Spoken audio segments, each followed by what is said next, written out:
Purdue gets a 74-58 win over Nebraska, controlling pretty much from the tip for the entirety of the game.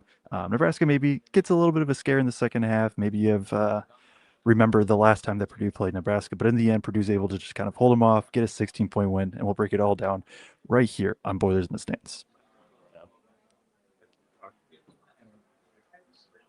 Welcome back to Boilers in the Stands. I'm your host, Joe Jackson. Alongside me, as always, is my co-host, Craig Bowers. Purdue, as said in the intro, gets the 16-point win in their second game of the Big Ten tournament. We are doing this live shortly after the final buzzer sounds. Interviews are going on in the media workroom, so you're getting ASMR from us part two. So, but do appreciate everybody tuning in. Make sure to hit the like and the subscribe button while you are here. Yeah, I mean, Craig, I'll throw it to you just kind of right away. What were your thoughts on Purdue leading for, I think they led for 39 and a half minutes and they were only tied for the first 30 seconds, a game that they controlled from the jump. I thought it was just a really impressive performance by Purdue all the way around. But, really, it wasn't that great of a shooting night. Purdue shoots 45% from the field, 32% from three. We could go down the list of numerous guys who didn't necessarily shoot the ball great. But I thought this game was about possessions. And you hear Matt Painter talk about this all the time, that if you're playing in the margins, you have to win the possession battle. And they out rebound them. They out offensive rebound them, and they force more turnovers. In the end, the turnover margin ends up looking a lot closer, but when the game was kind of still actually in the balance and mattered, Purdue was almost double or forced almost double the turnovers that Nebraska did. And more importantly, just forced a ton of or converted a ton of points off of the turnovers that they did create. So for me, this entire game was about possessions. It was about getting those rebounds. It was about forcing turnovers and not turning the ball over themselves. And when you got more shots at the basket, even if you're not shooting great, good things are usually going to happen. Yeah, I definitely agree with you there. And it was just good to see Purdue. I thought that they just had pretty good fight. And we'll talk about some of the X's and O's and some of that in a little bit. But this is a game where, right, I think Nebraska cuts it to right about 10 or so, about, I don't know, maybe halfway through the second half. And you're like, oh, not again. And then Purdue's able to respond. And, as the offense was good overall, I would say. But to me, the defense stood out too. Of like, I thought that they fought very hard. I thought especially in the second half, for the most part in the second half, I thought that they did really well on the boards. Cluff, especially late, kind of just flying in for multiple, big rebounds to close out possessions. Even like a lot of the looks that they gave up, I would say it wasn't Sanford, especially of the first handful of minutes. Um, like Sanford and Mass didn't get loose. I think they both started 2 of 2 from three or 2 of 3. They both finished 3 of 8 from three. So like they're gonna make a couple. 3 of 8 from three. You live with that every time if you're Purdue. It's just right making them a little bit tougher, making them, Nebraska's going to be a team that's very willing to shoot a bunch of 3 pointers. But I thought Purdue for the most part did what they needed to do. Like you forced Jerry Garcia to take 8 shot attempts. Like that's going to be a win for Purdue. Now he knocks down 2 threes, but forced Nebraska into 10 turnovers in this one, which I would guess 8 of those came in the first half. And then the other thing is like Purdue just they only end with 26 paint points. It's not like it's like an insane amount of paint points, but like it felt like so many of their points came after generating a paint touch. So like Brain's able to get downhill, get 2 feet in the paint, kick out. Lawyers curling off a screen, gets 2 feet in the paint, kick out. Etc. Like you get the ball into TKR or Cluff down low and they kick out. It just felt like one of those games that Purdue was in control. They had a stretch in the second half where the shots just decided to not fall. But then they're able to fight through and still end up with a largely comfortable win against a Nebraska team that finished second in the Big Ten, a Nebraska team that um, probably will be a 3 or a 4 seed. And, we can talk about maybe some of the bracketology stuff later, but like Nebraska is one of the teams seated right around Purdue. And now Purdue, not that Purdue being 2-0 automatically puts them ahead of Nebraska, but that's a really big tiebreaker to kind of have in their corner. So yeah, just overall really good win. Like I think and you can say if you feel different. I would say probably we all probably are in line with this. Like it's been refreshing these last 2 games of just like new season. It's felt like the fight's been there. It felt like the energy has been there for the large part. And that's just been really good to see from Purdue. Yeah, and I kind of made, I think it was when we were doing the preview, I kind of drew the comparison of like this team needing to get out in front and hold on to leads, because you do have concerns about them getting defensive stops in situational cases. And second game in a row, right? They get out to a lead. Nebraska makes a little run, but they have a large enough lead that it only gets down to, I think, 8 was the closest it got, and then Purdue just put another run back together. So I think that's great to see. I think too, for me, tonight was a lot about the quote others. Braden from a facilitation standpoint was great. TKR had a great game. Lawyer had a great game. But this Nebraska team kind of forces the ball out of a lot of your stars' hands and tries to make everybody else beat you. CJ didn't have a great shooting night, but he kept shooting and he hit a really, really big one when it mattered. Don't think he necessarily has the confidence to do that a year ago. And then Cluff was an absolute beast in this one as well. And Meyer gets great minutes off of the bench. So if you're looking for like, can everybody else around the 3 stars do enough? I think this tells you, hopefully this continues, but this was an example again of that happening in this one as well. Yeah, and just kind of to go with that, because you rightfully so mentioned it. Like Nebraska, they put 2 on the ball, they doubled the post on the catch, like very similar to what Purdue does. Purdue modeled their defense, maybe not specifically after Nebraska, but I think there's a lot of influence from what Nebraska does. And so that means like now Brain shoots 1 of 8. You hope that that number goes up. I kind of called it out last game. He's been the percentage hasn't been great the last 5 or 6 games, but I still like the first half. He was no points, no rebounds, only 2 shot attempts, but he had 7 assists. Like I thought he was the best player on the floor still, straight up. And just because, again, he was the one dictating. And so what I mean by that is like Nebraska's defense is designed to like, hey, we're gonna force you to just have to go into where our help is, and then you're just gonna have to not take shots at the rim. Braden was just like, no, I'm gonna get into the paint and then I'm gonna find whatever I want. If I want to find Cluff on a seal down low, I'm gonna do that. If I want to find Lawyer who knocked down 4 threes and had 19 points, I'm gonna do that. I am gonna try to get all the way to the rim, like he could do that too. So that was the big thing, really in the first half, especially. It was just like I thought that he was so good of just dictating the pace, dictating. No, I'm gonna still just get to whatever I need to get to out of pick and roll. Like you can put 2 on the ball, great. That means somebody's gonna be open somewhere, and we're gonna find them and gonna knock them down. And like you said, it's not like Purdue shot awesome. They shot 10 of 31 from three. It's not like it's not like, oh, Purdue just shot so well that they're just obviously gonna win this game. Like no, they shot not great, honestly, well below their season average, and still ended up with a 16-point win. So I'm on mute. Yeah, for sure, 100%. I'm with you on all of that. And kind of when this game was going on, the word that kept popping in my head, I think I mentioned it about last night's game too, but this felt very businesslike. That there were a few kind of short runs, but like it wasn't like a game where Purdue had some avalanche of made threes or just this absolutely huge run at any one point in time. It just felt methodical, businesslike. We're the better team. We know we can get what we want when we want it if we do things right, if we take care of the ball, if we clean up the glass and just kind of pieced it together chunk by chunk by chunk until they come away with a victory in this one. We want to go to the rotations here, or you got any other big I takeaways? I was just gonna jump really quick to get a super Yeah. chat here. $10 super chat from Andrew Short said, "Boiler up. Can you explain our out of bounds coverage, starting with big on guards helping switching their action, but puts us at big disadvantage when they pull it out and just start half court offense." And I was talking with somebody during the game about this too, of like I understand why, and so I guess I should clarify. What's being referenced here is when Purdue defends a baseline out of bounds, they put the big on whoever's inbounding the ball, whether it be a guard, a big, a forward, etc.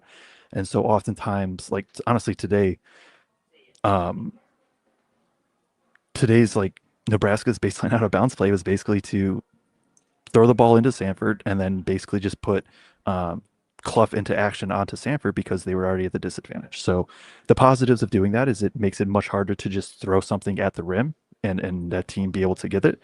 But then there's the disadvantage of you automatically are giving up like a switch and a disadvantage there. So it's something that like I like again, like I understand why they do it.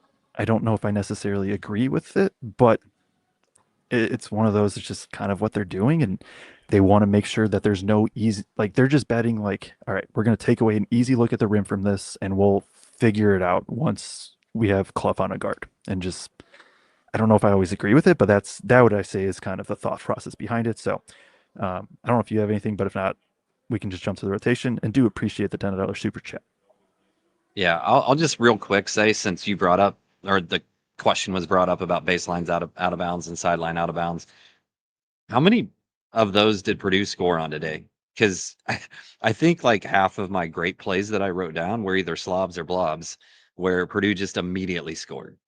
So great job to Sasha and whoever else is helping draw up those plays and figuring out when to design them and which one to go to in the right moment, because it worked over and over again tonight.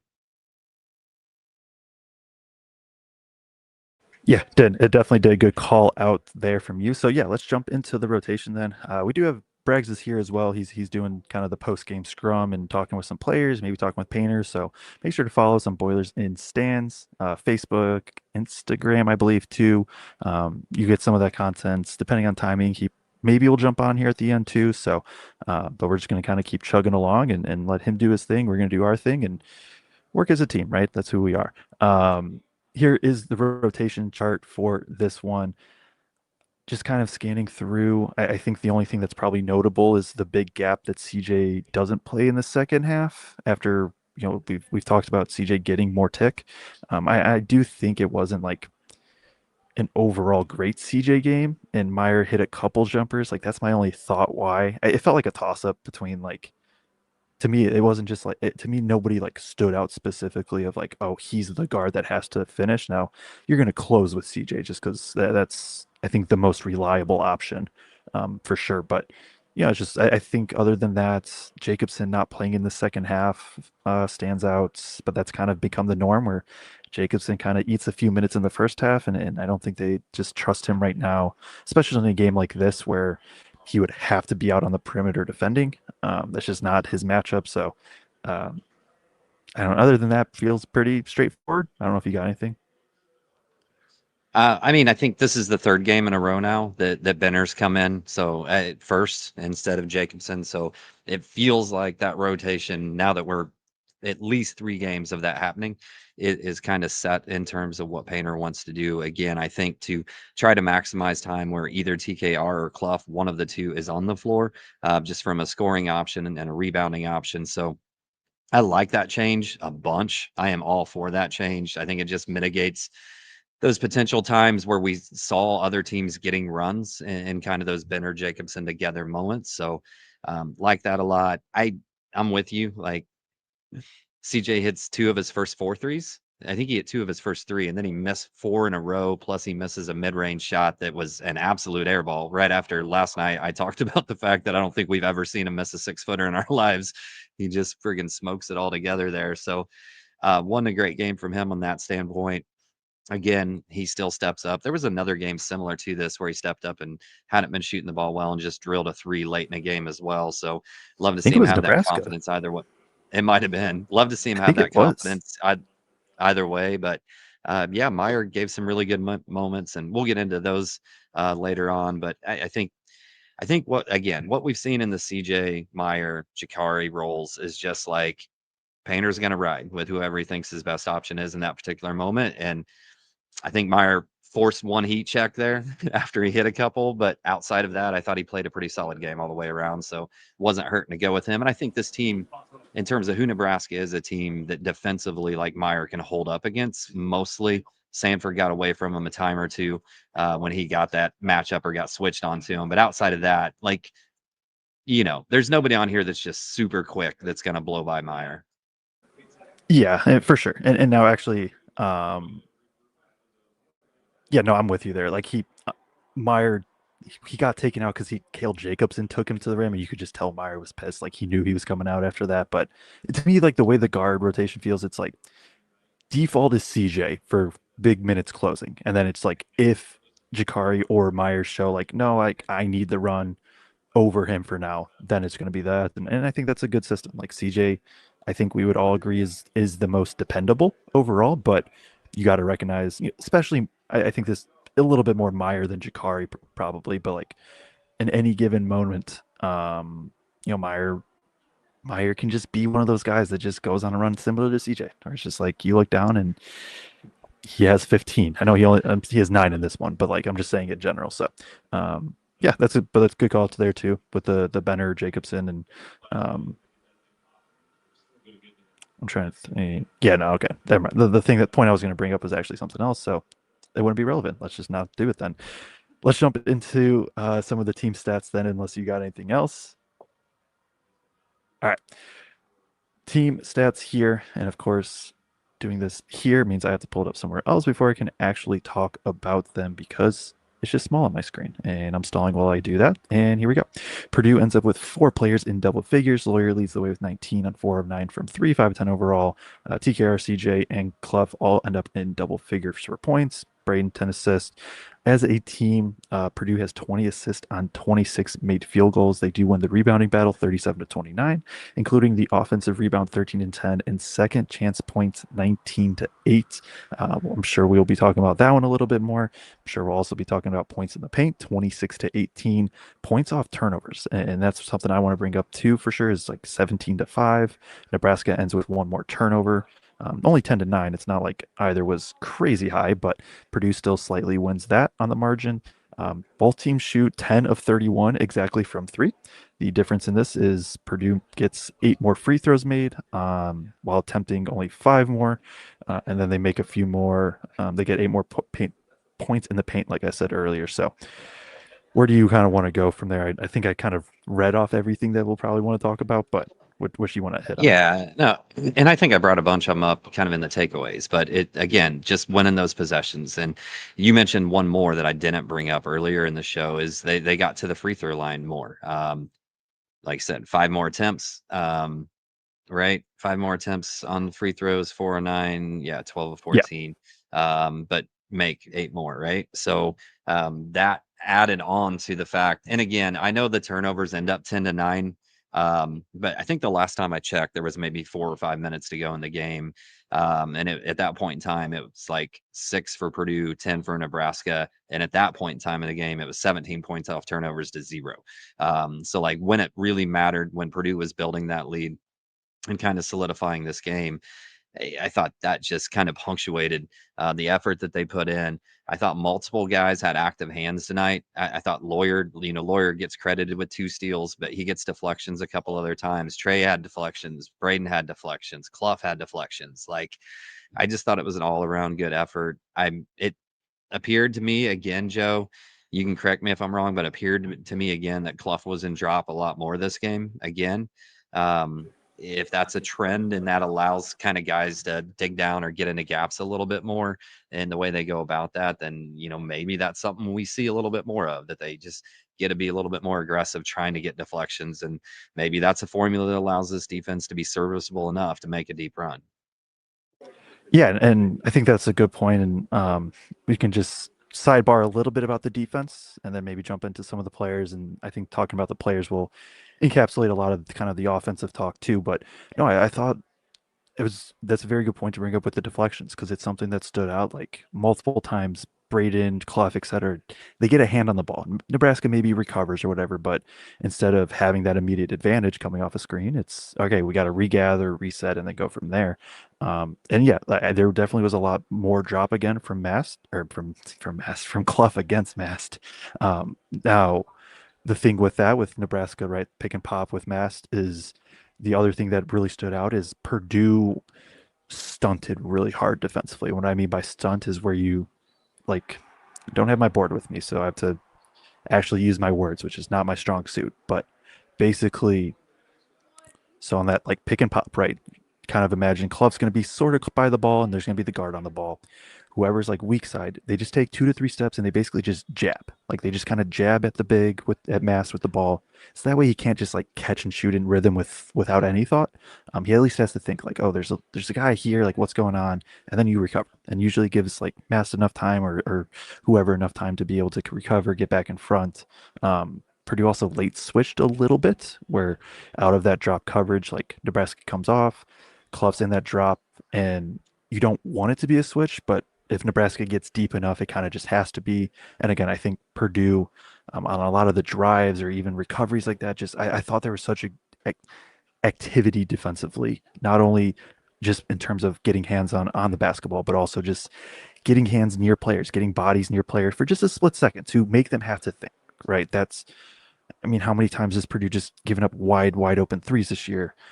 If you can incorporate a little bit more of that, stunting and some of that takes like an IQ, right? You have to anticipate because you can't leave your guy completely either, because it's not as simple as you should just do it every time. Because doing it, like if you do it incorrectly, then your guy's open. So all of that to say, like I just thought like you could just summarize it by saying I thought the defensive energy was just much better in this one. Nebraska's still going to hit some shots. It's just going to happen, but overall the energy was good. Yeah, and that's the other thing I was going to bring up. If we just look at Nebraska's numbers, I thought the defense just altogether was pretty solid in this game. Hold them under 40% from the field, 32% from three. You make Sanford inefficient, 6 of 14, right? Shoots below 50%. Inefficient enough, right? He doesn't go on a heater in this one. And I thought communication was really good just in general on rotations. You could see guys flying out to spots. There's this play specifically with Lawyer where two guys kind of they bumped up into each other, and whoever was supposed to get out to Sanford on that rotation kind of gets tripped up with another player. Lawyer recognizes it. He sprints up, gets a hand up in front of Sanford because he was thinking about pulling it as soon as he caught it. Sanford stops, pulls it down, ball swings, whoever was, then the guy that Lawyer was supposed to be guarding, Smith, runs out and grabs him, and everybody just rotates seamlessly in there and recovers from that mistake. And that's something we haven't seen a ton of necessarily from this team. So I just thought the communication was really on point. I thought rotations were on point. I think guys were flying out and had hands up. You can fly out, but if there's not hand up in the face, it doesn't really matter how close you are. So I thought all around it was a good defensive effort from Purdue.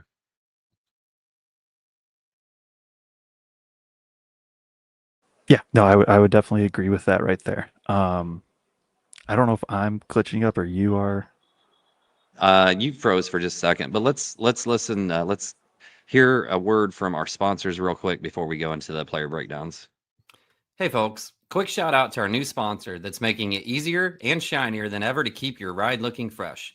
Introducing Remington Auto Wash, your locally owned and family operated car wash located 30 minutes north of Purdue University in Remington, Indiana. Whether you're in a rush or love doing it yourself, they've got you covered. Touchless automatic bay, perfect for a fast, scratch-free clean with no brushes, no worries. Self-serve bays for the hands-on car lovers who want to wash, rinse, and shine their way. High-powered vacuums, perfect for getting your interior looking as good as the outside. Clean water, top-quality soaps, and equipment that is run by real people right here in the community. Swing by Remington Auto Wash and support a local business that cares about your car just as much as you do. Open 24 hours a day at the corner of US Highway 24 and 231 in Remington, Indiana. That's Remington Auto Wash, where clean cars and local pride go hand in hand.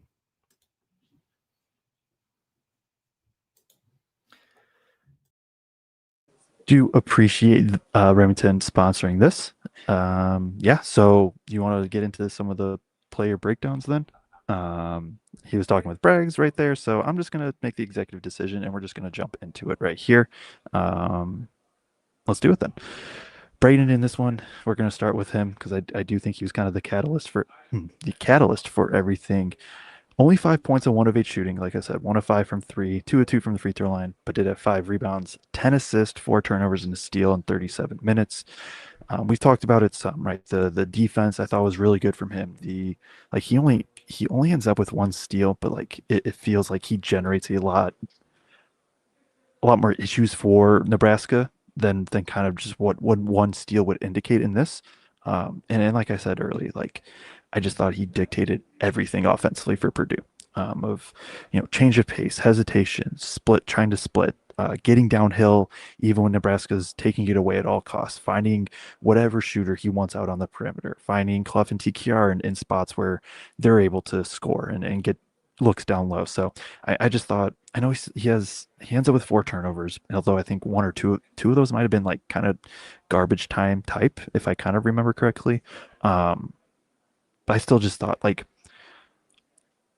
I think this is one of those games where his game was honestly a bit better than what like the full box score indicates. I just think with how impactful he was for this Purdue offense.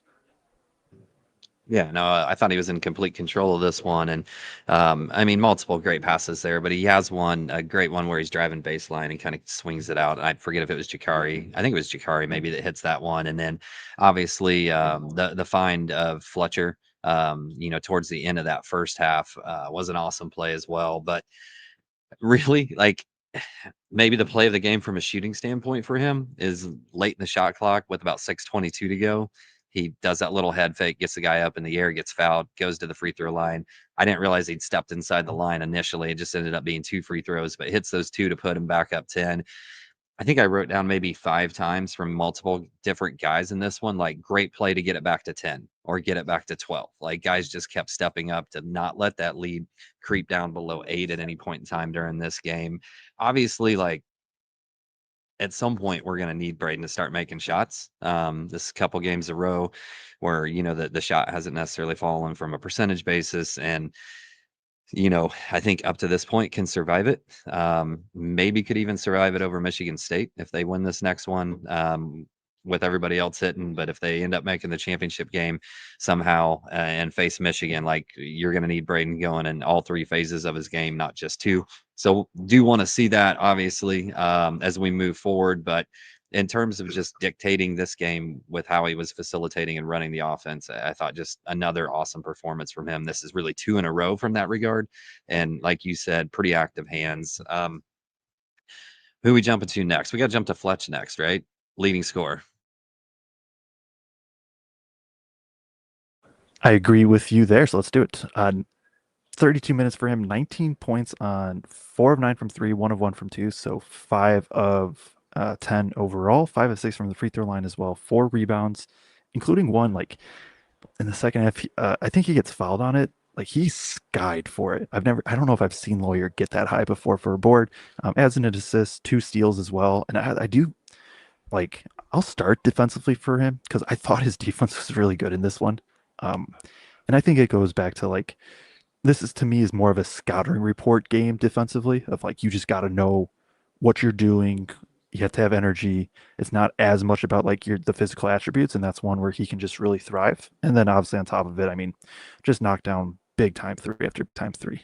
Comes off a couple pin downs, couple kickouts, like just felt like any time Purdue really needed one, he just knocked one down.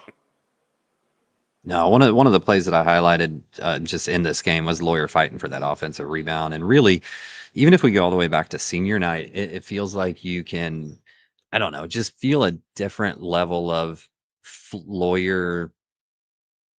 Like he's always going to shoot well, but rebounding and defense, it's felt like a different level of Lawyer in these last 3 games. Like he realizes this is the end of his college career, just given that little extra bit of effort on in both of those areas of his game.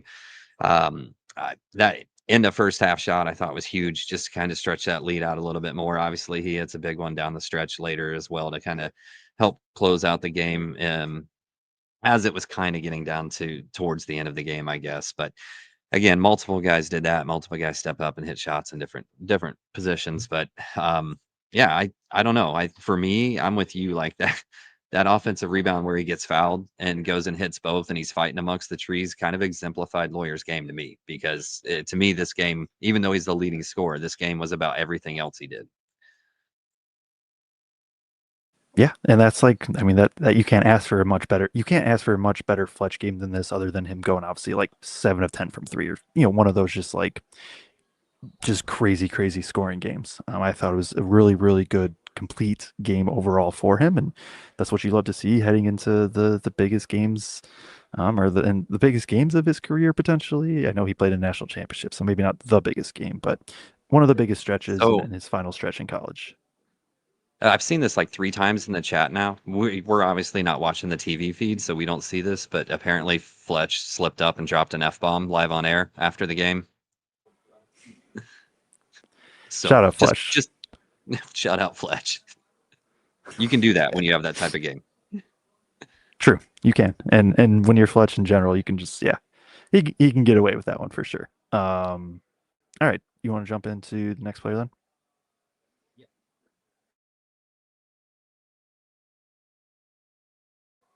All right. Let's go to Cluff because I think we got to hit on the two bigs next. But we'll start with Cluff in this one. 12 points, 6 of 8 from two. Did miss his only free throw attempt. 9 rebounds, including 4 offensive, 2 assists, a block, a steal, a turnover, and 34 minutes of play. Um, I thought I thought his 9 rebounds sold him short on like how I thought he had way more than 9, I guess is what I'm trying to say. It just felt like he had that type of impact and a few where I mean he just comes just flying in, like he gets caught out on the perimeter defensively. He just comes flying in defensively to grab the board. So I just thought good energy, did a good job of finishing on the interior, thought he was pretty good defensively, like pretty much everything you'd want from Clough. Yeah, and like Purdue and Nebraska in this one at halftime were basically even in the rebounds. So we talked about Purdue needing to come out and set the tone in the paint, both on the boards and being able to score in the point paint when they had those opportunities. And didn't necessarily do it from a rebounding standpoint in that first half. Now, second half, him and TKR both just absolutely took over, but they still scored, got several offensive rebounds and got second chance points. But this second game in a row, he's been really active as a scorer.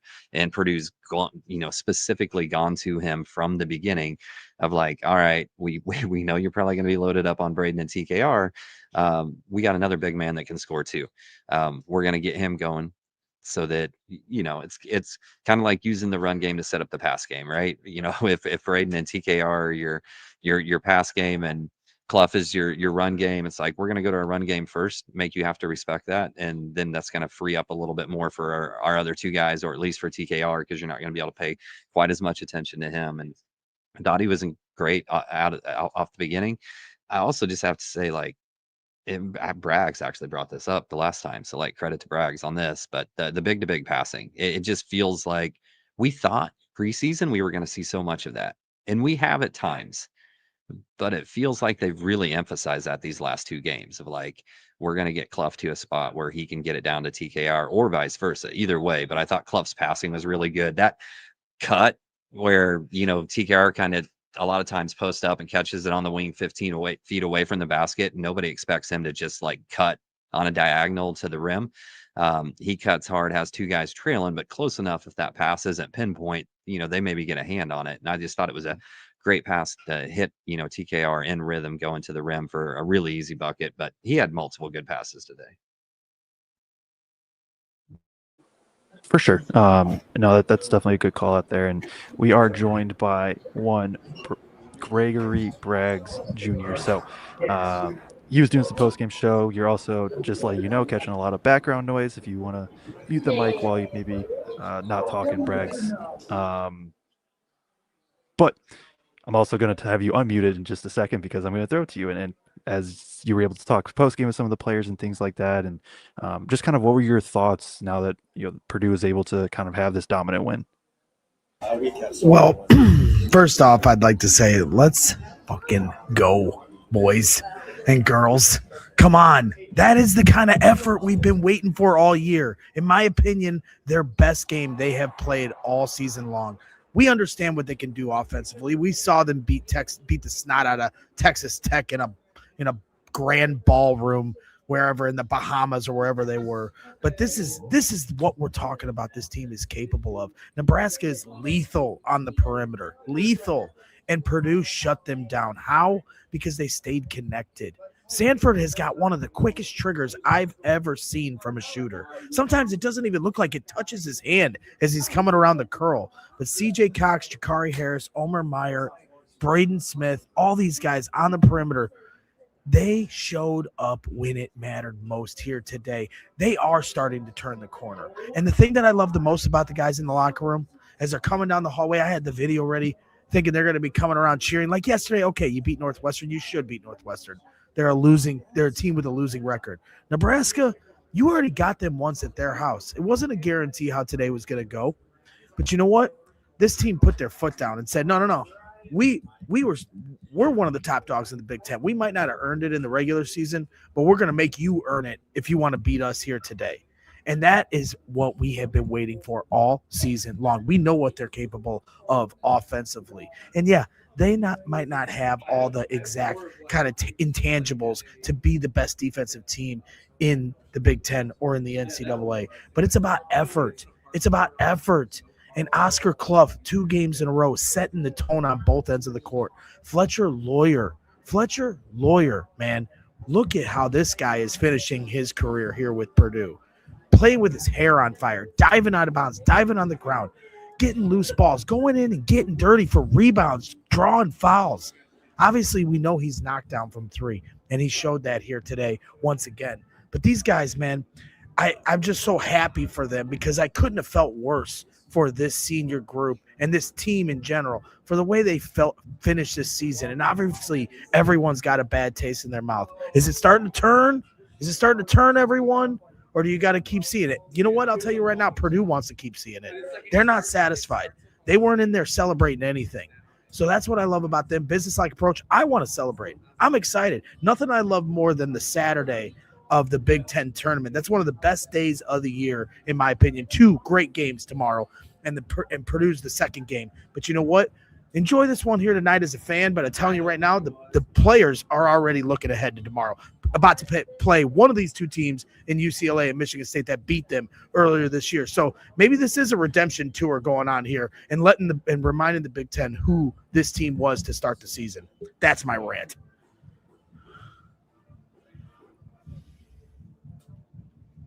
Oh, I was muted, but I'll call it out myself. I was going to say that's why we paid Braggs the big bucks right there. What an opening statement from him. As we're kind of already into some of the player talk, but I think you encapsulated a lot of it too, and with the energy and all of that. Couldn't have said it better myself. So that's why that's why you're great at what you do. Well, and I appreciate that, Joe. And somebody in the chat here, Jason Depew, saying Braggs and go green colors. That's the right call out. I was looking through my closet. Not many things I'm fitting into these days because I keep going to Taco Bell. But I saw the sweater. I like this rowback. I saw Purdue starting to sport the rowback. But you know what? I was like, you know what? I'm not going to be afraid of the Michigan State green. I'm going to wear it today because we're going to see them tomorrow. And so I put it on with confidence. And that's, you can thank me later. That's why Purdue won. And I'll say this much too, Joe, because I know we got like probably 25 more minutes in this show. If you want to go. The UCLA, Michigan State, still halfway through the first half. There's 12 minutes left in the first half. Get up, go watch the rest of this game. Let me and Craig handle the rest of this game. Got a bunch of stuff from the locker room we can play. We got plenty of stuff. We don't need you. Go out there and enjoy the damn Big Ten tournament. And I will just sit here for the next 2 hours and give the rally cry to the fans. And Craig will be stuck with me, or he'll leave me and I'll do this solo. I'm that excited that we're coming back tomorrow. I mean, if you're allowing me to go watch some hoops, get out of here. You know how many shows you've done without me? Here, I'll do this much. Give your final thoughts. And then we'll play Oscar, because you guys were talking about Oscar Cluff, and then that'll lead into the other players. I've got 2 minutes from Cluff. So give your final thoughts, then we'll play Oscar Cluff from the locker room. All right. Hold on. We got to get his play of the game and player of the game before he goes too. Okay. I'll throw those in as well. Okay. All right. But yeah, basically, I mean, I think talked about it a lot in the opening. It was just beyond the X's and O's, and I talked about some of the stuff defensively Greg and I did, and I thought, again, offensively, Purdue did a really good job of not, like, still being able to get into the paint and still being able to dictate the offense. But beyond that, it is just like the energy, the focus. Like, this is the team we imagined at the beginning of the season. Now, it has been 2 games. They have to be able to put it on. Like, the issue with this is like, not the issue. The concern is, right, you have to do it every single game from here on out. The next game that you don't do it, you potentially won't ever play again, right, for Purdue, for some of these guys. So, but it's just been so good to see the energy there in these past 2 games and what they're able to do defensively. And, we talked about some of the drop coverage and the more active hands, because that's always been the thing, is like, to me, it's like, if you're not going to be a team that's going to do a great job contesting, then at least force some turnovers. And it's not like they forced like an insane amount today, but I thought it was much better, and the activity, and it's just really good to see everybody starting to gel. I felt like everybody played their role today, and Purdue is going to need that from everybody going forward. So just can't say enough about the energy and what everybody was able to bring. So play of the game, I have 3 marked. I think it. I mean, it's going to be the one where Purdue, I think it was TKR, kind of puts up like a little short roll floater, a deep one, misses. It's a battle of the offensive rebound. I think it was TKR that came up with it, if I remember correctly. Kicks out to Smith, who then I believe takes like one hard dribble and skips it to CJ in the corner. Knockdown 3 with 5:40 left. It pushed the lead back to 13, and I don't know if Nebraska really cut it to anything closer than that. So that would be my play of the game. Player of the game, I'm gonna, because I think that this isn't one to me where there's like a crazy obvious. I think there's like 4 different players you could choose from. I'm going to go Braden just because I really do think he dictated everything that Purdue could do offensively. Now, Cluff, Lawyer, TKR, like they all play gigantic roles. CJ obviously knocks down a couple big shots. Meyer does too. So it's one of those that's not like Braden just went super crazy, but I do think he was just vital to Purdue being able to succeed. So I guess I'm gonna go watch some hoops again. So I will see you guys tomorrow. Appreciate everybody tuning in. Hit the like button and the subscribe button for me as I head out. Absolutely. Great job, Joe. Great job, everyone. I see Craig explaining to people in the chat why we have to be quiet. You'll notice that I'm not being quiet. Everyone else is. I better keep it down. But you know what? Ask for forgiveness, not for permission. That's what I live by. So that's where we're at. So, Craig, where do you want to go with this next? I know you guys were just talking about Oscar Cluff. I do have 2 minutes from Oscar Cluff, or if you think it's more appropriate to start with Matt Painter after he was done with the podium. We've got a good 7 minutes of Matt Painter talking here. It's good stuff. So wherever you want to take it, those are the 2 that I got loaded right now. Yeah, let's just go ahead and go to Painter first, and we can kind of like riff off that a little bit, and then we can jump back to the players. Do want to clarify, I messed a little bit. I took my headphones off to put my sweatshirt on. I came back on, and you were kicking Joe off the show, so I missed a little bit of that. Well, but, I know yesterday I held him up yesterday, so I felt bad. I just want to make sure everybody, because a couple people in the chat are like, well, "What's going on?" Just to be clear, like Joe covers the entire Big Ten and to some degree the entire country in basketball, so he's kind of itching to watch all these games because he's got to get content out, not just about Purdue, but all the other teams as well. So that's why we're freeing up Joe so that he can go ahead and go. It's not that we don't love Joe by any means. We love Joe. Yesterday, I held him up until like the 14-minute mark of the second half of the second game. We're not going to do that because this game's more important for Joe to go see because it's who we're playing tomorrow. So we got to get the scouting report. And plus, you don't have to listen to me babble. Now you get to hear Matt Painter live right next to the locker room here at the United Center. So here were his thoughts after the big win. And they had cut it to 8 or cut it to 10. I forget exactly what it was. Yeah, and so that was a big play, but we get that off of a rebound. And getting those offensive rebound fouls or offensive rebound putbacks or offensive rebound spray out threes, those are backbreakers because now they're trying to be more efficient on the offensive end and they go smaller. And then we got to make them pay for that when misses by dominating the glass. Experiences are clearly for you guys, and I talked to a couple guys in there about playing Nebraska the last time, and it almost seemed like this felt like an identical game almost in how that one went. Yeah. How does that help, I guess, coaching in with the players to know that you've kind of been in that situation before against that particular Yeah, I think it helps. I think once again that we got some pretty good shots. We didn't shoot the ball great from 3 there. We took 46 threes in pure plays. Tonight, I think both teams were 10 for 31, but we got really good looks. The difference in this game to that game, we had plus 20 in possessions. In this game we're around plus 10 for possessions, and so I didn't think it would be as low a scoring as it was, but our guys hung in there, and our guys have played a lot of basketball together, and they've had a lot of experiences. Sanford obviously is lethal outside. Obviously CJ did a really nice job, but it's a team team sport, right? No doubt. What was it like to watch your guys play as connected as they did defensively on the perimeter? Right, just staying with him, bringing, CJ didn't play like 30 minutes in this game, like, playing 22-23, Jakari guarded him, Omer guarded him, and some switches, probably everybody guarded him. But he's a good player, more than anything, it's like the game before, like trying to limit how many shots Martinelli takes. Now it's like, Sanford still led him in scoring, but he didn't take a lot of shots. And I think that's a credit to our guys, the guys you mentioned, of just making it hard, being there on the catch, forcing him into drives more, even though he can get to his pull-up and he can drive the ball some. You just don't want him to have one of those games where he has, 6 to 8 threes. You have a short turnaround tomorrow. How will the experience from Braden Fletch and Trey help you guys handle that? Yeah, more than anything is just, trying to, from a physical standpoint, get some ice baths, get some, you don't have a lot of rest.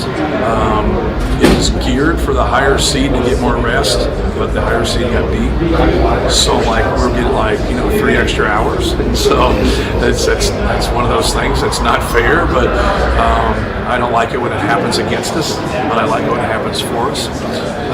But yeah, it's just more of a mental standpoint. You got to gauge it. Like tonight, if I needed to, you got to run those bigs in and out of the game. Like tonight, I didn't see that. I didn't see that on Trey's face. I didn't see that on Oscar's face. And I stayed with him longer, especially Oscar. I stayed with him longer because I just felt we had an advantage with him when shots went up. Fletcher had a lot of hustle plays tonight. Yes. How crucial is it for this team that those guys are walking the ball, not just talking about it? No doubt. Fletch will come up with take a charge. He laid out a couple times and kept it alive. The one he got the timeout, was big time. And he's done that his whole career. He's never been scared to get on the floor. And that's what we need because all those things add up. And the more possessions that you can get, the more opportunities you're going to get, the better position you're going to be in. Several players stepped up to big shots at different times to stop potential Nebraska runs. Just what did you see from the collective, different guys stepping up when they're just calling? Yeah, not letting it get past 8-9 points, right? Not letting them get it to 2 possessions or get it to 6 and under, and get their fans into it. But we had some timely plays, not just making shots, but also getting stops and getting rebounds. Nebraska's big about trying to keep paint touches away from you guys, and was that a point of emphasis to make sure, or was it more of a mindset thing? Sure, we really wanted to operate in the middle third of the court. And, you just have a very, very difficult time to operate underneath the free throw line. Very similar to Houston is, with it. But if we are going to operate there, it's got to be like on a closeout. It's got to be when you've got somebody beat, or it's got to be Brady. Right, when we played Houston, everybody talked about don't throw the ball in the post and don't go set ball screens because they'll just trap it and take the ball from you. So we just said don't throw the ball in the post to anybody besides Trey, and don't set a ball screen for anybody besides Brady because Houston's that good. And so that's just it's respect, but it's also smart. And that's what we try to operate against those guys. We just try to keep the basketball as much as we can in the middle of the floor, because if you don't and that gets pushed down, they are not letting you get to the middle, and they're going to force you down there. And it took us a while to be able to go against them, and they'll still make fools out of them. Hey Matt, talk about Oscar, and follow up my question, Trey, in there, but talk about Oscar early on, how you guys went to him and what he's meant to this team. Yeah, just being physical. When against them, you can't get traditional post-ups on the block where they're going to come and double you. You got to try to get it from the middle. You got to try to get on reversals organically when you're moving the basketball, when they're in rotations of trying to get the ball there. But, those 2 guys, what they did on the glass is what we need every single night. And those guys are rebounding like that, man. They really give us a great charge. You brought Oscar here to help with the rebounding issues. How important was it to couple that with Trey being what he became as a rebounder this season? Yeah, that was the thing. That was a surprise. And Trey said it too. Trey said, I'll definitely rebound better than I did last year because I don't got to deal with all those mooses. He said, let Oscar deal with the mooses and I'll deal with the next guy. So he was right, though. He's rebounded the ball. A lot of times players that say crazy shit like that, they're not right. And he was right. And he's done a really good job rebounding. And obviously Oscar's done a good job also. Trey convinced you to challenge the play. I believe there was one earlier in the year that he also did, and you didn't get it. Yeah, we're at about 7.5% on the challenge.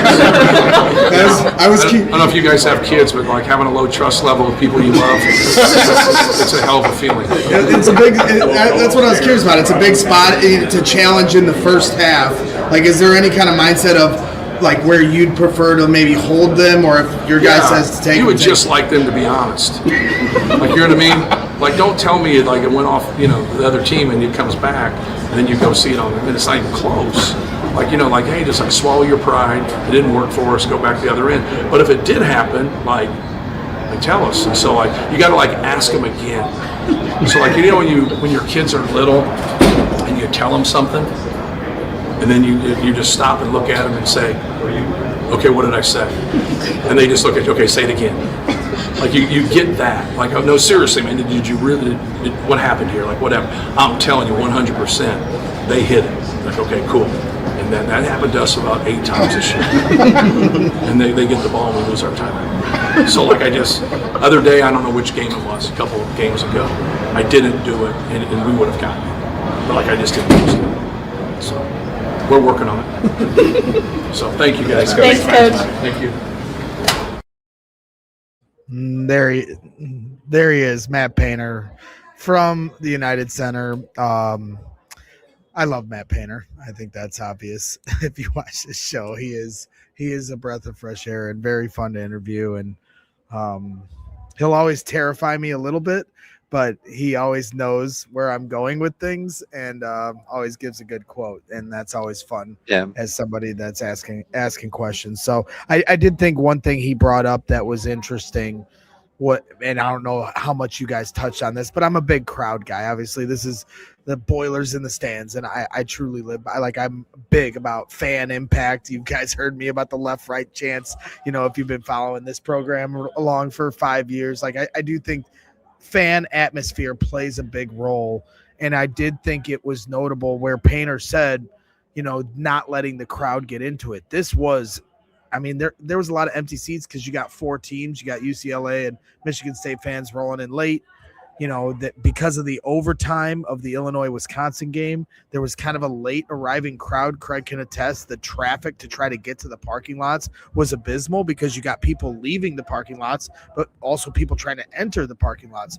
And so that created, kind of a different kind of environment that you're used to in a Big Ten tournament. But overall, it felt like 80-20 Nebraska fans. I don't know how it felt to you, but that's how it looked to me. And they were ready to explode the whole game. And they had like one shot where Nebraska got it to 10 and you heard their crowd.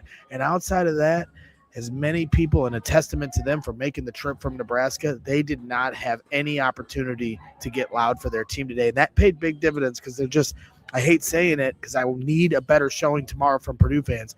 There just wasn't many Purdue fans in the stands today. And shout out to the ones that were. If you were here, I'm not talking about you, but there just was not that many Purdue fans here today. Yeah, I guess the only thing I will say to that, right, is it's dark seats with a bunch of Purdue fans wearing black and that ugly red, that ugly Ohio State, IU, Nebraska red just stands out a lot more. So I think it might have been a little bit deceiving. I don't know that it was 80-20, but I think there definitely was a majority of Nebraska fans if we're going to look at it from that standpoint. In terms of what Painter brought up, I kind of let off the show pretty quickly with the fact that if you're going to play the style that Purdue's going to play with the rosters that they're going to play, all that sort of stuff, and win on the margins, that you've got to be able to win the possession battle. And one of the things that he brought up, I have no idea what's going on right now. Anyway, Painter. Anyway, Painter talked about winning the possessions, and we won the possessions. And he talked about the traffic coming in here. I'm telling you, I've rode for 2 hours with this man back and forth between his house and the United Center for the last 2 days, 2 hours, 1 hour both way. And this stuff just doesn't surprise you because random things come out of Greg's mouth. Random things happen to Greg no matter where we go. Watching him get angry at traffic and yell at cars and drivers in front of you, I probably should have taped. I should tape all of that. I'm going to do that. Tomorrow, I'm taping all of that first, a separate segment of Greg just yelling at traffic, and going to post it on the postgame show. It really should be a reality TV show. But anyway, Greg, that was for those of you listening on the audio platform. Tommy Hawk, the Blackhawks mascot, walked by, and of course, I can't miss an opportunity like that to have Tommy Hawk on the show. I mean, come on. So I know you guys are used to Joe, and I'm not Joe. But what I am going to give you is some good footage from the locker room and some passionate takes. Joe's enjoying himself. Let him enjoy himself. He's done a whole damn season of coverage for you guys. We're going to be back tomorrow. But Tommy Hawk had to make the program here. That was hilarious. That was great. That was great stuff. Hey, Jason Depew says good questions, Brax, in the post-game show. So good job on that. I appreciate that. I pride myself on trying. Craig and Joe both fed me good questions to ask. One. But I was curious about the challenge because I was mother effing. Do not challenge in the first half. Like this is like in football. Save your challenges for when they matter. They were up like 13. Uh-oh. Bilodeau's going to the locker room. Okay. UCLA's up 12 and Bilodeau's going to the locker room. That is not good news. Not good news. Sorry. But no, it's fine. Break-in. No, it's fine. But I'm big about saving your challenges for when they matter. And TKR, and also I've seen TKR convince Painter before, challenge it, and then they don't get it. And it was the right call to challenge it. They got it, so they still had one in their pocket. But that's such a risky thing to make a challenge like that when you're up 13 in the first half. I'm not a big fan of it. But I just wanted to hear Painter's perspective, and of course he gives a good one. But you guys also fed me some good questions as well, and we got some good perspective from Painter here, as it seems like he's starting to get this team, corralled in and starting to play a little more connected. All right, so we left off on Oscar Cluff. We're going to jump to Trey Kaufman-Renn. 10 points, 4 of 8 from the field. Had 5 offensive rebounds, 4 defensive rebounds, 9 total. Also had 3 assists, only 2 turnovers. Also had a hell of a block at the rim. I thought that was one of the more incredible defensive plays that Trey has made, honestly, in his entire career. Has a steal as well. I thought it was just a really complete, solid effort all the way around for Trey. In the first half, his push shot, that little 5 to 8 footer was just going down automatic. Started to miss a couple of those in the second half, but it was good to see him come out on fire and hitting those and kind of when we're pulling out the lead. Greg, I'll throw it to you. Just your thoughts on Trey's game today. I thought it was fantastic. There was a couple moments in this game where he single-handedly got 1 or 2 offensive rebounds on the same possession, kickouts for 3, one of which was to, I believe, Jakari Harris. That was when it was cut. That was the one time I just mentioned when Nebraska's fans got loud. They cut it to 10. They're about to get the ball back. TKR just would not leave anything to be denied. Gets it felt like 2 rebounds in that moment and just fighting for the ball, and then kicks it out to Jakari Harris for a knockdown 3 to push it back to 13. That was, to me, the play of the game. I hate to steal the thunder for play of the game later, but that was it for me. And so in regards to Trey Kaufman-Renn, he had multiple occurrences today where he did that. And he's starting to get his push shot a little more. You're seeing Braden really working him and Cluff on that short roll, as you guys talk about so much. But to me, that energy and those extra possessions that Painter talked about in his scrum, that's what Trey Kaufman-Renn's creating, and that's resulting in big-time shots for others. Yeah, and I talked about Cluff's passing before you got on, but I thought Trey's passing was great. Actually, I thought everybody's passing was great in this game, and we're going to rely on Braden for assists, but other guys need to step up and need to be able to facilitate as well. And our big-to-big stuff has been great. Our kickouts from our bigs to our guards has been great. And then we'll go ahead and move on to the last starter. We haven't talked about CJ because I thought he had a heck of a decision late in this game that pushes the lead to 20, where he puts the ball on the deck, drives, beats his man. Other guy steps up and he drops it off to Cluff late in this one to push that game to 20. And we're starting to see a little bit more out of that CJ. Just not a bunch, but just here and there. We're starting to see it from Fletch. Multiple guys creating for others.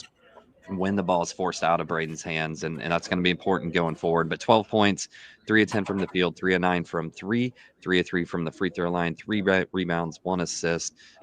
Does smoke that mid-range shot, which just is so uncommon to see out of CJ that he smokes one of those. But in all honesty, I thought the most important thing about CJ's game last year, especially, and sometimes this year, although not near as much, you feel like if CJ misses a couple in a row that he got timid and would quit taking shots. And when you're a shooter, you shoot through it. And if you're playing a team like Nebraska, you think back to that FDU loss, the 1 versus 16, right? Guys were scared to death to shoot the ball. At some point, you still got to have confidence that the next one's going in, has that confidence. I think it was around the 5:30 mark, drills that 3 that kind of pushes the lead back up.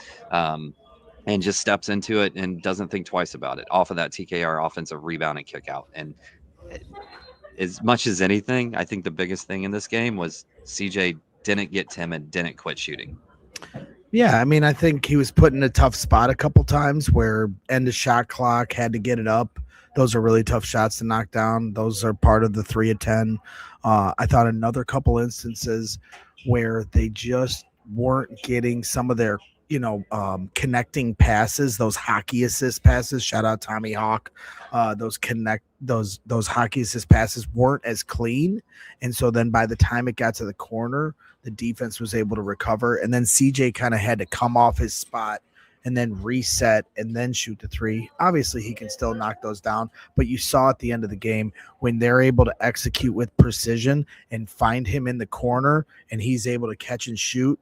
More times than not, he's knocked down in that situation. So that's the biggest key. He, once he gets going, he can make anything. He can make anything regardless. But I'm just saying, like, if you want to have those 25-point games from him, the precision of the passing, can't let it bobble. You can't take forever to get to him. There's a couple times they didn't find him out there too. He was standing there just begging for it. But I thought he played great today. And then obviously I think the biggest highlight for CJ was the job he did on Sanford.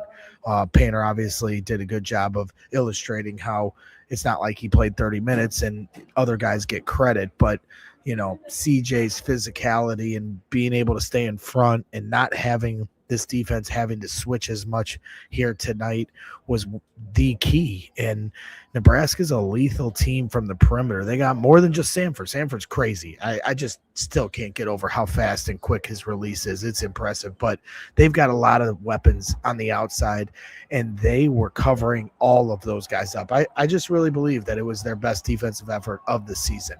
I don't even think it's close, personally. Yeah, and I do think Painter maybe changed some things up a little bit. I was going to ask Joe about it before you let him go, but I didn't get a chance to. But they couldn't do it when he was on the wings, but I noticed a few times when he was getting the ball at the top of the key, like of a dribble handoff or something, both those defensive guys were kind of stepping up to level, just flat, and making sure that if they were switching, that switch was there, the guy got through. They weren't leaving him as quickly as maybe they would some other guys, just to make sure that, because like you can think like, oh, we've got him covered, he's not pulling the trigger. But like you said, that trigger's so friggin' quick, you've got to have a hand right there. So it felt like they delayed that just a little bit longer on him in terms of before they would move. But I don't know. We'll ask Joe that another time. Let's go ahead and go to the bench. And a guy that I thought had a really nice game, Omer Meyer, 9 points, 4 of 8 from the field, only 1 of 4 from 3. Pretty much that on his stat line. 0 turnovers is really important. We've seen him have some bad turnovers in critical moments at different times in the second half, and 0 turnovers today. But what I thought Meyer did a really nice job of, and I've been begging for him to do it all year because I saw him do it in FIFA. Saw him do it during the summer, is get into your mid-range. Like, he's not by trade, like his 3-point shot isn't just like a thing of beauty, just in terms of the form and everything else. It doesn't have like incredible rotation like some of the 3-point shooters we've seen come through this program, but he's certainly still a serviceable, good 3-point shooter, but that's not like his MO necessarily. When he gets into that 15-18 footer, I think he's lethal. And just with his body and muscularity, he doesn't have to beat anybody with his speed. He just kind of like crab dribbles, methodical, gets to his spot, steps back a little bit, uses that size and physicality to go ahead and rise up and hit. And, he hit he hit a 3, I think, and then not too long after that dribbles into like a 15-footer, and this one scores 5 really quickly, then comes down, tries his heat check 3 that was probably ill-advised, probably way too early in the shot clock, hadn't really worked on anything else yet at that standpoint, but hits a couple more mid-ranges in this one too, and like I want to see him go to that more and more. Like don't try for that really difficult 3, get into your 10 to 15-footer and just rise up and hit that thing. But I thought he was serviceable defensively too. Obviously, we talked about before you came on, Nebraska not the most athletic, quickest team by any means. One that like him and Fletch can hold up against a little bit better maybe than some others, but I thought in the time out there he did well. I'm with you 100%. He's impressing me more and more as these weeks go on. I agree with you. Lethal is the correct word. I think you're going to see some big games from Omer Meyer next year once he's able to, have the basketball in his hands a little more and make more decisions and play the game at the pace he wants to play it, if he's going to be the one controlling the basketball. And, I'm sure you guys brought the rotation chart up earlier in the program, but there was a period in the first half where Braden was out. I know it only says 2 minutes, but it felt longer than that. And that was when Omer Meyer, if I'm correct, he was out there playing point guard. It felt longer than 2 minutes to me personally. I remember saying, I'm like, wow, they're really stretching it without Braden here. That was a statement that came out of my mouth. So I'm a little shocked to only see 2 minutes on the chart there, but I'll defer to Joe's judgment. I'm gonna push back here a little bit. I know we were talking a little bit off air while Painter was talking. Since we're talking about Omer Meyer, I honestly found we hear from Braden so much during the season, and I honestly found my conversation with Omer Meyer fascinating just because we don't get to hear from him that much. If we don't want to play Braden and we can post these things to YouTube later, we have some different ones: Oscar Cluff, Jakari Harris, CJ Cox, a few other guys, and then we got 6-7 minutes with Braden Smith, but we got 6 good minutes here with Omer Meyer. And I see a lot of people in the chat talking about FIBA, talking about trying to find a shot. There's a lot of stuff in here that Omer speaks to in that regard. So I'm going to play this right now so you guys can hear from Omer Meyer himself, because I think he's really starting to take off here. So here is Omer Meyer from the United Center locker room. There, like kind of in the midway through the second half, where Nebraska hits a couple back-to-back threes. You could feel the shift a little bit in momentum in the building. Timeout's called. Braden gives you guys a message. How did that just fire you guys up, making yourselves lock back in, and then be able to pull away the way that you did? Nebraska is a really dangerous team. Obviously, we have experience of leading in a pretty high gap and getting an overtime. Obviously, Braden too. He's an amazing leader with a lot of experience. So yeah, he made sure everything belonged to us, and we knew how to respond. I think it started from the defense, and we just keep on doing it. You guys now 2 very solid wins here, convincing wins. Now potentially 2 wins away from a Big Ten championship. How good does it feel to play in these games, knowing that you're one of the final 4 teams left in this tournament, and how does that help you when you guys shape your mindset of how you need to head into next week to play for it all? Every time we get our confidence is not built due to wins or losses. It's by the small actions that we're doing. Obviously, we did a good job tonight, but we don't think about Final Four or like Final Four in the Big Ten or like. All we care about is the game tomorrow against Michigan State or UCLA. Both are great teams. Both have beat us during the season. That's all we're looking for. We don't think ahead. We're prepared. We definitely try to explain where Would you say with guarding Sanford on the perimeter, it felt like you guys really did a good job staying connected? Obviously, CJ has a lot to do with that. But was there anything specific for you guys that were the biggest keys to make sure he wasn't going off as best you can? He's got a quick shot. Yeah, he's really tough to guard. I think the key was us avoiding rotational defense. It started with our bigs that have done a really good job on the ball screens, flat coverage, and by that being 2-on-2, we were able to stay attached to Stanford. So yeah, it started with them. Do you feel like now that you've been a year into Painter's system, and obviously so much is about knowing where you're supposed to be. How much more comfortable are you at this point? Obviously, it has to feel like night and day from the start of the season. I think it's natural. You come here as a foreigner, different system, different culture, different play style, and slowly you adjust yourself. Obviously, with a lot of help from teammates and coaches. Shout out to them.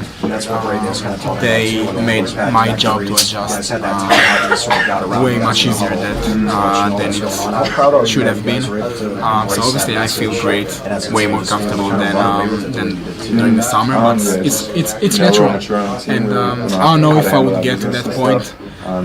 That I would say quick or early or whatever. With another team and another big so shout out to them. You mentioned the culture and the difference between overseas and here. What would you say is the biggest difference between when you were playing at Tel Aviv here? It's hard to choose one. I've never really thought about the the biggest thing. I would say just the environment, the vibe you have as a team, as a group. It's hard to explain, so I can't really choose one. It's something you feel in the air. Obviously it's different, but I learned to adjust myself to that. I learned to love it. I'm glad I'm here. One of the biggest things I do when I watch games is if I feel like there's a bad shot or a bad pass, I immediately look at Painter and I just try to see his reaction to understand what you guys are thinking from a communication standpoint. Obviously, you're somebody that wants to hunt your shot, and I feel like lately you've been finding that rhythm, and some of them are really tough shots. So I guess my question is, how confident are you now that you're able to kind of do the things that you feel like you can do best without having to worry about finding the pine because you're taking an ill-advised decision? Paint just let me play. I mean, that's my game. Those pull-ups, those three-pointers, that's my game. That's what I work on every day. So it just let me be free. On the course, obviously, I wouldn't take bad shots. Sometimes I do, like every other human being, which is not on purpose. But just trying to get the best shots for our team. Obviously, every guy here has his own game. The outcome doesn't really matter as long as you're getting good shots. How were you approaching? Because you had a different upbringing than everybody else here, and you said recently you knew about March Madness, but you don't really follow the tournament maybe. Going through this for the first time, the Big Ten tournament now, you're going to go to the big tournament next week. What have you heard or learned about, these one-and-done tournaments and kind of the pressure and taking advantage of the situation? I love pressure. I mean, when I feel pressure, I'm performing the best. Me personally. So I love pressure. I obviously learned to take it, to make something good from that. To be honest, this is what I live for. Those moments, tournaments, pressure, that's what I love. That's what I love to do. And I'm glad that I have the chance and the opportunity here to be a part of that. Are there any parallels between There's Omer Meyer from the United Center locker room. I was really impressed. That was the first time I ever really got to talk to him one-on-one like that. Really impressive dude. And I'm excited for his year too. Obviously, we still got a March here to get through, and I think he's starting to truly blossom and feel comfortable in Painter's system, and we're starting to see what makes him special. But I think you also can acknowledge that there's still a lot of untapped potential that we have yet to see. And I just loved his final answer. I love pressure. I love guys that talk like that. That really stood out to me. You could tell he meant it.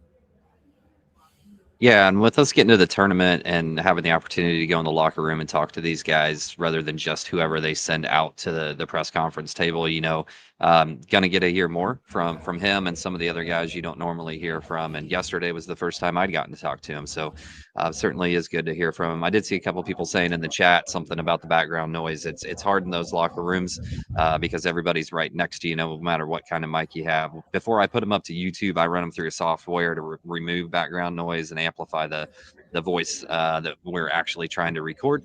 So on YouTube, it'll sound better, a little bit different. Trying to get it up a little bit quicker to give you guys a little bit of insight of what's kind of happening in the locker room there. We'll never have those videos up the fastest because we're doing post-game shows while other people are uploading them, but I do try to make sure they're good quality for listening experience when you actually do get to those.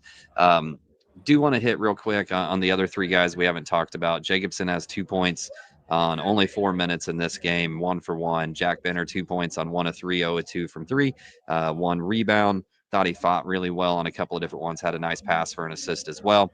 And then Jakari Harris, 3 points, 1 of 2 from 3, 2 assists on the day. He does give 14 minutes, gave a pretty good defensive effort there.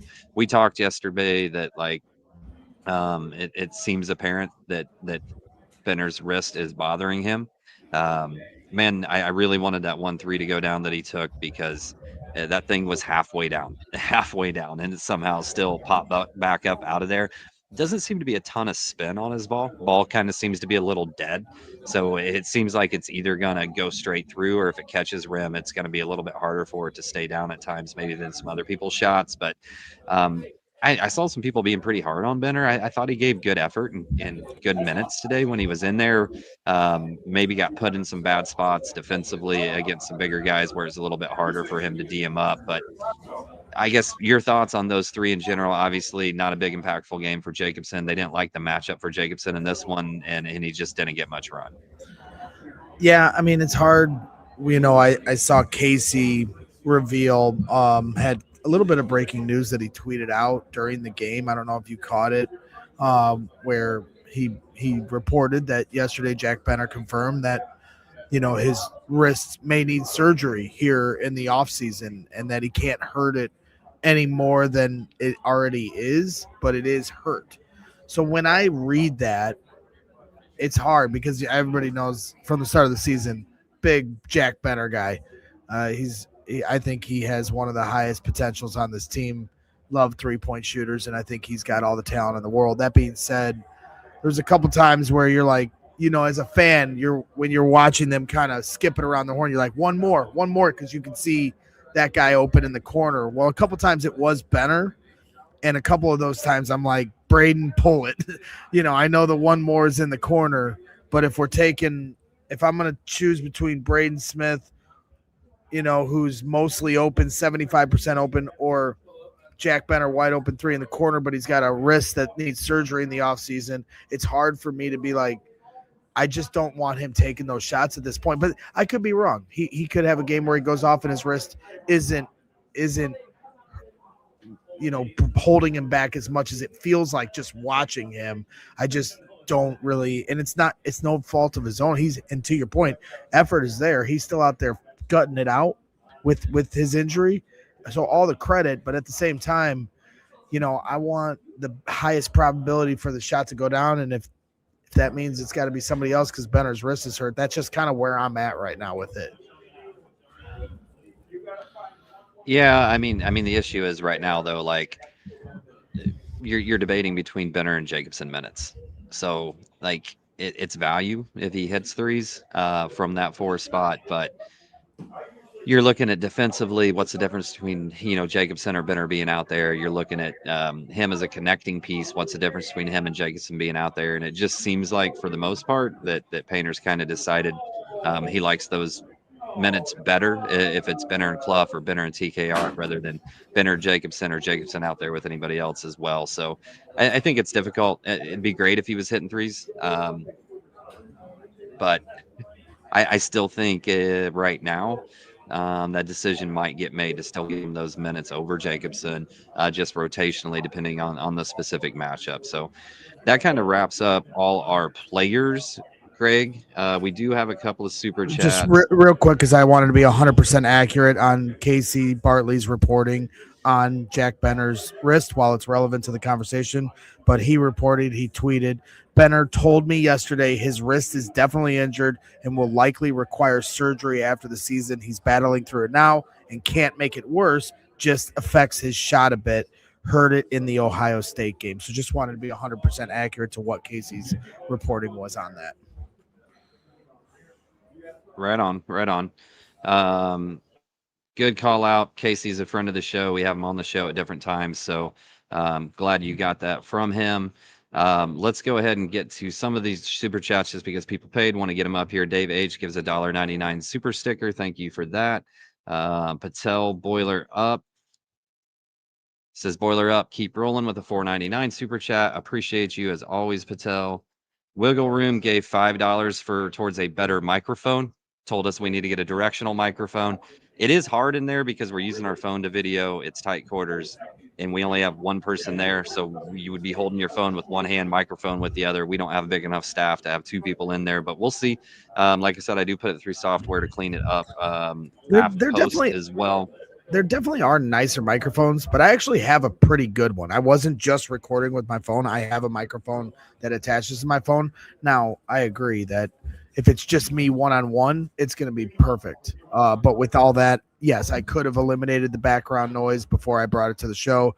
So if you really hated it, I'm sorry. But we are trying to turn things around quickly. We don't always get locker room video like that. So you got to take the good with the bad. And so we wanted to bring it to the program just to kind of give you guys a little additional coverage that you don't normally get in the regular season when I'm not helping these guys at all and letting them do the shows. Right. But I appreciate it. I appreciate it, Wiggle Room. I appreciate it. Dave H also says when either Joe or Craig, it's Craig with a K, man. It's Craig with a K, but that's okay. I'll forgive you. Says the magic word. I'm dropping $10. I have no idea what the magic word is. Not sure. Maybe someday we'll find out, but I must have said it because he went ahead and dropped a $9.99 super sticker. That's interesting. So, don't tell us the magic word. Just keep doing that, and then we'll find our way to it. This is interesting. You send a $10 super chat every time we say the magic word. We'll keep saying Hopefully the magic we have word. Hopefully we have 8 more games to figure it out. Jason Depew, $9.99 super chat. Great show, guys. Boiler Up. Everyone hit the like button. Cluff's follow-up dunk was awesome. Agree 100% as well. Did want to say, Greg, before we kind of wrap up with our game ball and player of the game and everything else, or game ball and play of the game, that I did talk to Tonsoni. Tonsoni's our go-to bracketologist from Delphi Brackettology. I text with him after every single result just to see what he thinks from a movement standpoint. He did say yesterday, he said the 1 through 4 seed lines are voted on yesterday. So kind of wherever you are, 1 through 4, there's a couple contingencies, but you're pretty locked into your seed. Now you can move up within that seed. So you might be the 3rd seed and jump up to the 1st seed, the last seed jump up to the 2nd seed. They had us as the 3rd 3 seed behind Nebraska and Iowa State before this game. After this game, he thinks we're pretty solid as the number 2 3 seed. Still isn't going to really matter much in terms of where we end up location-wise because Iowa State's closer to St. Louis than we are. So they're most likely going to get that location, and that probably means that we're either in Buffalo or Greenville, South Carolina. I think Greenville, South Carolina might be the most likely, but that's a little update from a bracketology standpoint there. Greg, I'll throw it to you first. Who is your player of the game? It's got to be Fletcher Lawyer. I heard Joe earlier say Braden Smith controlling the game. Totally understand that. But Fletcher Lawyer set the tone in so many different ways, had so many big spots in this game. If we're going to talk about Braden's amazing Superman dive yesterday against Northwestern, let's not bury the lead of what Fletcher Lawyer did in this game, diving on the floor multiple times that not just were effort plays that didn't result in positive plays for Purdue. They did result in positive plays for Purdue all of those times. And then the rebound in the second half where he's fighting amongst the trees and 3 guys and he draws a foul. That was a huge moment. Never mind some of the big time knockdown threes. Every time he gets on a heater, those are daggers. Those are more daggers than other threes. Not all threes are created equal. And when Fletcher Lawyer's knocking down threes, coming around the curl, letting the crowd know, like that, those are big momentum shifts and backbreakers for the other team. And so to me, Fletcher Lawyer going away is my is who gets my game ball. Well, I'm glad you took Fletch because my he also played great defense too. I thought if we're going to talk about everyone playing connected and just focus on Jakari and CJ first and foremost and Omer Meyer, Fletcher Lawyer also deserves a ton of credit for the defense he played in this game. Yeah, for sure. And I'm glad that you took him because my guy that I wanted to pick for this game is still on the table. Obviously, I think Braden and Fletcher had incredible games. To me, you generally know what you're going to get out of those 3 stars, right? So I'm giving my game ball to Oscar Cluff. 12 points. He was on it from the jump. They went to him early again. He delivered early again in this one, but also 9 rebounds, 2 assists, one block, 1 steal, only 1 turnover in this game. I thought his passing was great. I thought he carved out space for other people to get rebounds. I thought he had active hands and deflections in this game defensively. I'm really big on Cluff in this specific one. So that means that I get to pick my play of the game, and I think Joe might have stole mine. I need to go to my list real quick here and just kind of look at this. No, I'm gonna go to this one. So this was actually it should line up in my. I'm not going to tell you what to do, but it should line up yours, with who got your game ball. That's in my opinion. There was a big moment from your boy who got the game ball in the second half. That's yeah. So Cluff gets the offensive rebound. That leads to a kick out to Lawyer for a corner 3 late in this game that I thought was really, really big. So I'll go ahead and go with that for play of the game. And I'm going the other way on the biggest Oscar Cluff play of the game, and that was the putback dunk. Oh yeah. That was another huge play. Well, that one too. That was sorry, I didn't mean to step on your toes. I also had 2 baseline out of bounds highlighted, one to TKR, just where he totally sealed the guy off and went up. Was that yours? No, I didn't know if you wanted to give. I was just like, is Sasha gonna sneak in and get a game ball for his out of bounds plays here? They've been pretty good here the last couple of days. Been pretty good. Shout out to our guy Sasha, friend of the program. Love him very much, and he's doing a great job. So, all right. What'd you play of the game, bud? Well, I already said it earlier, and that to me was in the second half. I don't know the exact minute mark of the game, but it was when Nebraska cut it to 10. I think at one point they did cut it to 9, but specifically at one point they cut it to 10, and they put up a shot. It looks like Nebraska's going to get the ball back. All the momentum. This was the loudest the moment got for Nebraska and their crowd in the stands, which was heavy Nebraska. And then TKR did his Dennis Rodman routine in the house of Rodman's 3 championships and just would not be denied getting the basketball on his hands. It felt like he had like 2 rebounds in that possession, just tipping it to himself, gets it, collects it, finds Jakari open, on the elbow 3. And Jakari is just, we were talking about it yesterday in the ride home. I think he's the person when he pulls up. I know CJ's on a heater here lately, and Jakari is so limited with his shots. When he puts it up, I feel like he's going to make it every time. I just like the rhythm, rotation, and his fundamentals, his footing, his everything is. I just love the way Jakari shoots, and when he does, I feel like it's going to be knocked down. So that to me was the play of the game. TKR keeping the play alive, and instead Nebraska had a chance to get it under 10, and instead Jakari for 3 puts it back to 13 with around 6 minutes to go. I'd say that was the biggest moment in the game, back-breaking moment. Yeah, no, that obviously was a big one. As we kind of had that conversation, and my thought was when Jakari set, like when it's a kick out, catch and shoot 3, when he's set, when his feet are good, not off movement, he's been killer this year in that regard. So we will be back at 2:30 tomorrow is tip time here for the Boilers to play for a chance to get to the championship. So it'll be a little bit earlier post game show. Time is the first game? First game's at 11. Second game's at 2:30. First game's at noon. Maybe the first game's at noon. But we will be live after for a post-game show. As always, be a little bit earlier. There won't be any other Big Ten games to watch, so it'll be a little easier to tune in, maybe without wanting to get to the next game, and we'll be able to discuss a little bit longer. Greg, I'll let you go ahead and take us home and close out the show. Okay, I was trying to look up the official time. It's got to be 12 p.m., but we'll see. We'll figure it out. Either way, Purdue's the second game, which I love. Yeah, it's 12 p.m. The first game's 12 p.m. Okay. Yeah. We operate on Central Time around here, Craig. Okay. It's 12 p.m. Central Time tomorrow. My phone automatically changes. I don't know if you know this about GPS, but that's the way it works now. All right. You just don't get sassy with me. But I will just end this. That's right. Midwestern goodbye incoming. Just really grateful for this team to move on here, starting to find a little momentum. I, like all of you, have been very frustrated over the last month and a half watching this basketball team play, and we all had higher hopes for the regular season, but that's done now, and it's March Madness time, and we're in the tournament. You know, it's a Big Ten tournament, and to watch this team play their best brand of basketball all season, in my opinion, is just exactly what the doctor ordered. So, you know, I'm excited for tomorrow. You know, I just very happy for the way Trey Kaufman-Renn, Braden Smith, and Fletcher Lawyer are leading the way.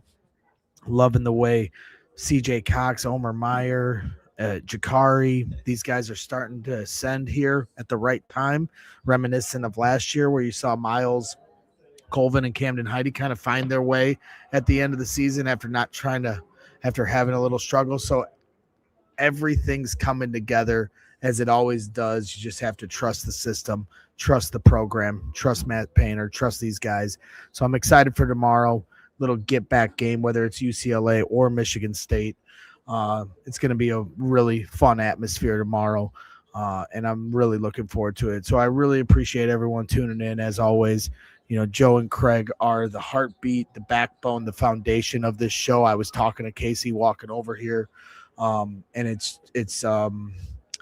just am very grateful for their coverage to this, and I'm excited to have another day because they deserve it. They put a lot of hard work into this all season long, and you guys, the fans that tune into this, and are the reason that we're able to do these things and cover this team and travel with this team, and you guys are the reasons we were standing on a national championship court a couple years ago. So none of that is ever lost on me, and I love every one of you and appreciate all you guys, and just make sure you're always throwing the love to Craig and Joe for everything they do here. I'm just a passenger on there. They tell me what to do, and I'm proud of it. You know, 6 years ago I was doing this by myself, and now they tell me what to do.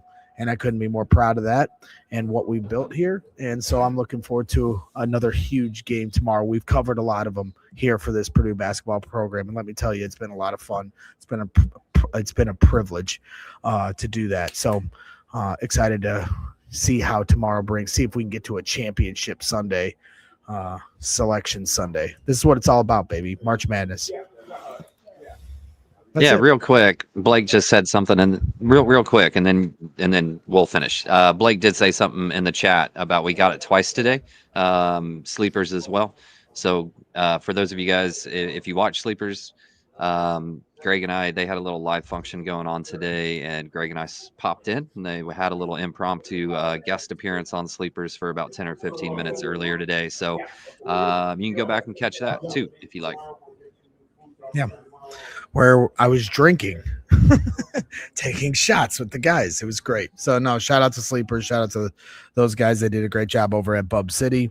They'll be over there before the game on Sunday for brunch, where they're going to eat a lot of pancakes, apparently. So if you want to go say hi to them over at Bub City on Clark Street in Chicago, Illinois, make sure you go ahead and do that. So that wraps things up. About 16 minutes left here in this UCLA Michigan State game. So we're going to take off so we can kind of try to watch the end of this, enjoy it. And we'll be back tomorrow for a fun day of Big Ten basketball here at the United Center. So once again, hit the like button, subscribe to the channel if you haven't already. If you're watching on Facebook or Twitter, we appreciate you guys as always.